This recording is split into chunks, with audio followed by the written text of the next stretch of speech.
Hey, Shalom, Akim out there. Before I start, I want to give all praises, all honor, and all glory to Yahweh Bashim Yahushai, Bahashim Kakudash, and double honors to the apostles of Great Millstone, and peace and salutations to the elect throughout the four corners of the earth, pushing His word and truth and in sincerity, man. So, hey, man, we do this with the hopes that we will obtain the kingdom, man. But there's a certain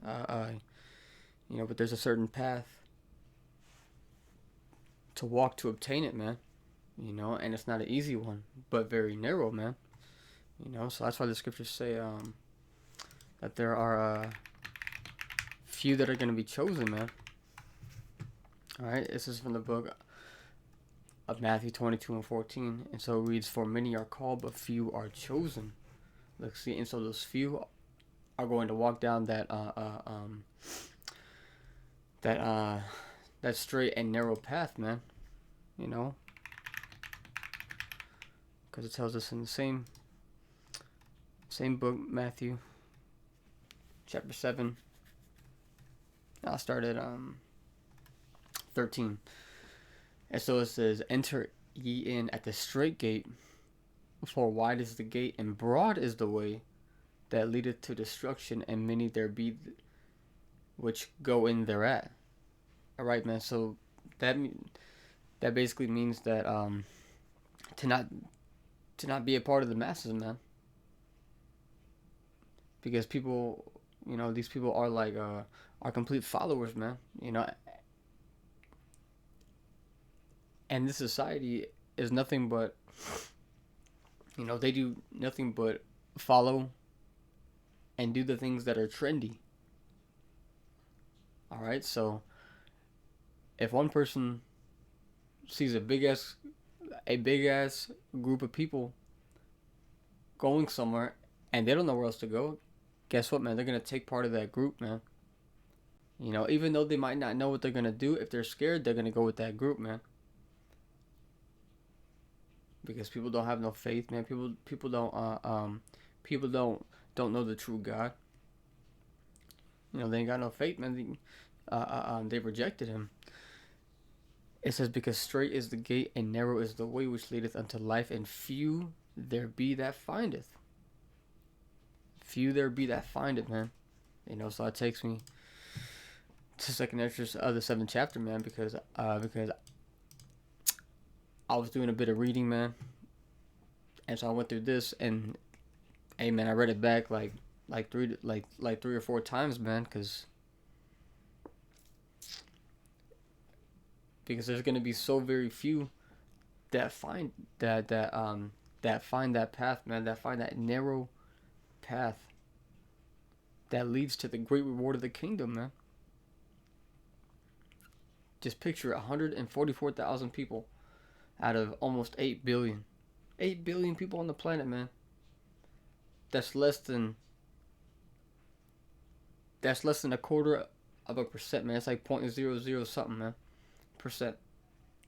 And so to have this truth, man, hey, bro, that's why you can't that's why you can't take this thing light, man. And so that's why the scriptures say to seek ye first the kingdom. Seek ye first the kingdom, man, because that should be the priority. And this truth is the priority, man. Because if it ain't, hey, bro, you're gonna be, tossed out, man. Because it talks about that in the book of Revelations, on how the Lord will spew those that are lukewarm out of His mouth. He's gonna spew you out of His mouth. So basically, you will be like unto spit. So this is 2nd Ezra chapter 7. And I'll start at verse 2.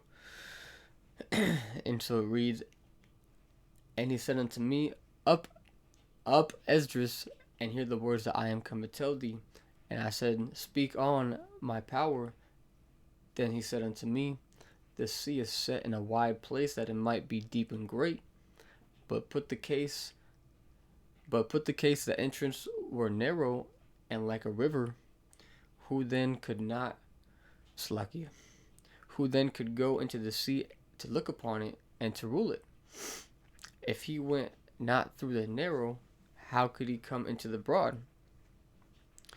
There is also another thing. A city is builded and set upon a broad field, and is full of all good things. Right? It says the entrance thereof is narrow, and is set in a dangerous place to fall, like as if there were a fire on the right hand and on the left a deep water. So basically, man, you got to keep yourself balanced and upright. And this truth, man, and the scriptures talk about how the Lord will save the upright in heart. Because look, man, because if you go too much to the right, there goes a fire. If you go too far to the left, there's a deep water. So there's death on both sides, man. But you gotta stay balanced, man, and you gotta stay focused, man. Because if you think about a like a thought line, or like or a thought pattern, you know, if someone gets distracted, you know, then their path that they walk is going to be all jagged. It's going to be all zigzag. You know, they went to the left, they went to the right. You know, or they saw something on the left and got too consumed by it and fell off the path. Or they went too far right and got burned up by that fire. This thing is all about balance, man.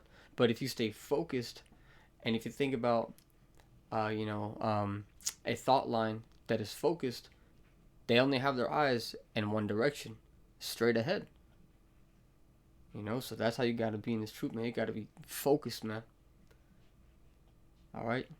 Yeah, man. We're gonna do the things, you know, that take care of our business and our lives and shit, man. But the priority is this truth, man. You know? And as long as this truth is a priority, and you do what you're supposed to do, and you have faith, and you hold on to your integrity, hey, bro, you got a good chance. You know, those will be the ones who will make it to the place that is full of all good things. And so this is verse 8. It says, and one only path between them, even between the fire and the water, so small that there could but one man go there at once. If the city now were given unto a man for an inheritance, if he never shall pass the danger set before it, how shall he receive his inheritance? You know, so hey, man, you got to go through the dangers, man. You know, you got to be basically put to the test. You know, because if you want that great reward, man, you must be tested and must be proved. And so the Lord sets this, He sets this path before us to test and to prove, man. You know, to test and to prove, man. We're always being tested, man.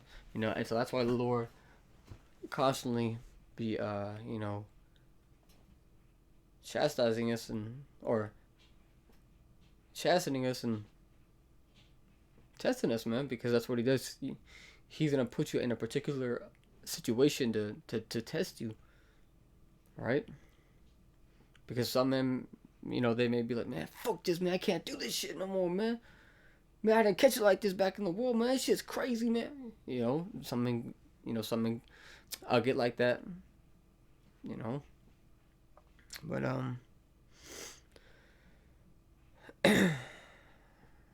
but yeah, man, that's basically it, man. I just wanted to talk about that real quick, man, because this is a straight gate, man. You know, this is the narrow path to walk to obtain salvation and to obtain the kingdom, man. You know, and so with it comes a great test, which actually makes me think of Sirach 2:1. It says, my son, if thou come to serve the Lord, prepare thy soul for temptation. Set thy heart aright and constantly endure and make not haste in time of trouble. Look, see, set that heart right. Constantly endure. You're always gonna be put through something, man. There may be a few days, or a few weeks that seem like, okay, things have been like a little easy, man. What's going on, man? Something's gonna come up. Man. We're just, hey, bro, you gotta be prepared, man. It's just, it says set that heart right and constantly endure, man. Because what, man? You gotta prepare thyself for temptation, man. Gotta be prepared, man. Hey, bro, you gotta be prudent. Taking the thought for the future. All right. It says, cleave unto him and depart not away, that thou mayest be increased at that last end. It says, whatsoever is brought upon thee, take cheerfully and be patient with our change to a lower state. Look, see, man, because when some men are changed to a lower state, they go too far left. They may drink too much and then drive somewhere and then get into a fucking bad case, man. But it says, be patient with our change to a lower state. So when you're being pulled one way, man, you gotta use the knowledge of the scriptures and the skills that the Lord gave you to keep yourself from falling over to the left. All right. It says, for gold is tried in the fire, and acceptable men in the furnace of adversity. Believe in him, and he will help thee order thy way aright, and trust in him. But this whole chapter is good, man. I can read the whole chapter. Which I feel like every time I come to this chapter, I always read at least five verses down from the point that I was trying to get, man. So I'm not trying to go on too much, man. Just get the point. This thing is a test, man. And so when you are set on the narrow path, it's gonna be full of temptation. It's gonna be full of tests. So you just have to prepare, set that heart right, and constantly endure. All right. But endure hardness as a good soldier, man. And so I'd say right there. But with that, man, I hope that this was edifying. So until the next one, I want to say shalom.